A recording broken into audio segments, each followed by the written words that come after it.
सभी महिलाओं को करवा चौथ की हार्दिक बधाइयाँ। तो चंद्रमा उदय जो आज है वो 8:15 पे है और शुभ मुहूर्त है 5:30 से 6:54 तक। इस प्रकार 1 घंटा 18 मिनट का हुआ। और ये आपको गणपति गणेश जी के परिवार के दर्शन कराते हैं। गणपति गणेश जी की पत्नी है रिद्धि सिद्धि और पुत्र हैं शुभ लाभ, बहुएँ हैं तुष्टि पुष्टि और पौत्र हैं आमोद प्रमोद। बेटी हैं संतोषी माता जी, माता हैं माता पार्वती जी और धर्म माता हैं माता लक्ष्मी जी और कुबेर जी हैं। ये सब के दर्शन कराते हैं आपको और ये अष्टमी के। अब साथ में अब जो है करवा चौथ के व्रत की जो कथा है बोलते हैं। जो करवा चौथ की जो व्रत कथा है कि जिस समय जो अर्जुन होते हैं वो इंद्र नीलगिरी पर तप करने के लिए चले जाते हैं तो उनके पीछे जो द्रौपदी होती है वो भी उदास मन होकर के चिंता करने लगती है कि अर्जुन ने बड़े कठिन जो कर्म शुरू कर दिए हैं किंतु विघ्न डालने वाले शत्रु अनेक हैं। इस प्रकार चिंता करके श्री कृष्ण जी से सब विघ्नों का नाश करने का उपाय पूछती हैं। द्रौपदी जी कहती हैं कि हे सर्व जगत के नाथ, आप मुझे कोई ऐसा व्रत बताने की कृपा करें जिसके करने से सभी विघ्न नाश हो जाएं। तो श्री कृष्ण जी कहते हैं कि हे महाभागो, श्री पार्वती जी ने शंकर भगवान से भी यही प्रश्न किया था। शंकर जी ने पार्वती जी से जो कहा था तो हे वरा वही करक चतुर्थी नाम का व्रत मैं तुमसे कहता हूँ, तुम ध्यान से सुनो, जो सब प्रकार विघ्नों का नाश करने वाला है। श्री पार्वती जी ने कहा कि भगवान ये करक चतुर्थी का व्रत किस प्रकार का है तथा उसका विधान क्या है और पहले भी उस व्रत को किसने किया है।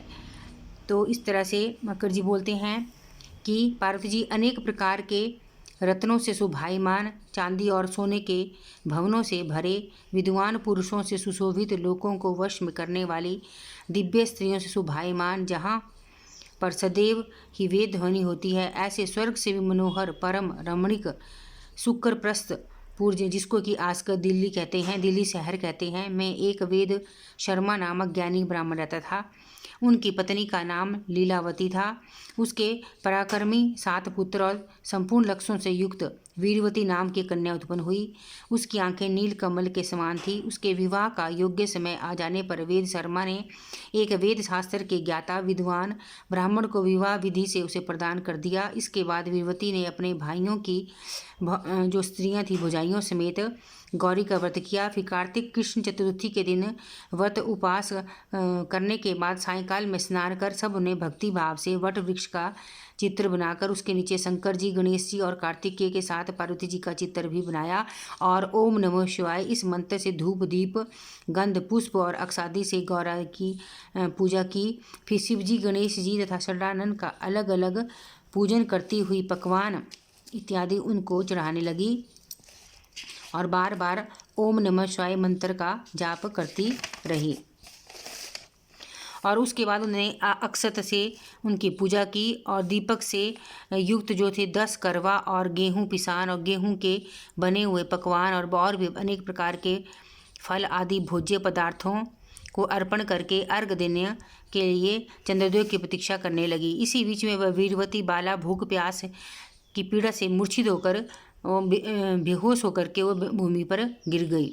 तो उसके भाइयों ने वो बहुत रोने लगे और वीरवती का मुख देखकर उन्होंने क्या किया कि वीरवती को का जो मुख था उसको धोकर पंखे से हवा करके उसको ढांढस बंधाने लगे कि अब चंद्रमा उदय होने वाला है। उसका एक भाई चिंता युक्त होकर एक महान वट वृक्ष पर चढ़ गया।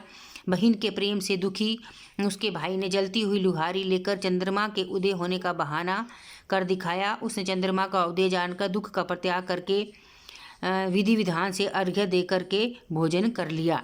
इस प्रकार व्रत के दूषित हो जाने के कारण उसका पति मर गया। तब वीरवती ने अपने पति को मरा हुआ देखकर पुनः शिवजी का पूजन कर 1 वर्ष तक उसने निराहार कर व्रत किया। व्रत के समाप्त होने पर कर्क चतुर्थी का व्रत उसकी भुजाइयों ने किया। वीरवती ने भी पूर्वोक्त विधि से व्रत किए। जब उसी दिन देव कन्याओं के साथ इंद्राणी वहाँ करक चतुर्थी का वध करने के लिए स्वर्गलोक से आई और वह वीरवती के पास में चली गई। तब वीरवती ने इंद्राणी से सब बातें पूछी। वीरवती ने कहा कि जब मैं करक चतुर्थी का वध करके अपने पति के घर पर आई तो मेरा पति मृत्यु को प्राप्त हो गया। मैं नहीं जानती कि किस पाप के कर्म से मुझको यह फल मिला। हे माहेश्वरी, हमारे भाग्य से आप यहाँ आ गई हैं, सो मेरे पति को जीवित करके मुझ पर कृपा कीजिए। इंद्राणी ने कहा कि हे शुभे, गत वर्ष जा तेरे पति के घर में कर्क चतुर्थी का व्रत था तो बिना चंद्रमा के उदय हुए ही तुमने व्यर्थ अर्घ्य दे दिया। इसी से व्रत जो था दूषित हो गया और तुम्हारा जो पति था मृत्यु को प्राप्त हो गया। अब तुम यत्न के साथ इस कर्क चतुर्थी का व्रत करो और उसके पश्चात इस व्रत के प्रभाव से मैं तुम्हारे पति को जीवित कर दूंगी।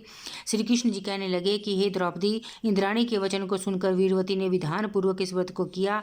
इस प्रकार उसके कर्क चतुर्थी के व्रत करने से इंद्राणी ने प्रसन्न होकर जल द्वारा अभिसिंचित कर उसके पति को जीवित कर दिया और वह देवता के समान हो गया। इसके पश्चात वीरवती अपने पति के साथ जाकर घर आनंद के साथ रहने लगी। वीरवती के व्रत के प्रभाव से उसका पति धन धान्य पुत्र तथा आयु को प्राप्त हुआ। इसलिए तुम भी इस व्रत को यत्न पूर्वक करो। सूजी कहने लगे कि हे ऋषियों, इस प्रकार श्री कृष्ण भगवान के वचनों को सुनकर द्रौपदी जी ने इस करवा चौथ के व्रत को किया, जिसके प्रभाव से जो युद्ध हुआ उसमें कौरवों को जीतकर अतुलनीय राज्य को प्राप्त किया, जिससे उनका सब दुख जाता रहा।